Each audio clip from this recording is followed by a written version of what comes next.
महिनाभर पोलिसांना गुंगारा देणाऱ्या प्रशांत कोरटकरला कोल्हापूर पोलिसांनी तेलंगणात जाऊन अटक केली।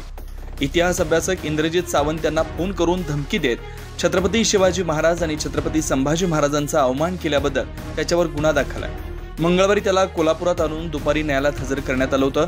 यावेळी दोन्ही बाजूच्या वकिलांच्या युक्तिवादानंतर न्यायालयानं त्याला 28 मार्चपर्यंत पोलीस कोठडी सुनावली। या पोलीस कोठडीमध्ये गुन्हा दाखल झाल्यानंतर तो कुठं फिरला, त्याला कोणी आश्रय दिला, सावंत यांना रात्री 12 वाजता कॉल करताना त्याच्यासोबत कोण होतं, कोणाच्या सांगण्यावरून त्याने कॉल केला, अशा सर्व बाबींचा तांत्रिक तपास केला जाणार आहे। बुधवारी दुपारी राजारामपुरी पोलीस ठाण्यात फॉरेन्सिक टीमकडून कोरटकरच्या आवाजाचे नमुने घेण्याचं काम सुरू करण्यात आलं। दरम्यान या प्रकरणी पोलीस तपासात कोणकोणत्या गोष्टी समोर येतात हे देखील पाहणं महत्त्वाचं ठरणार आहे।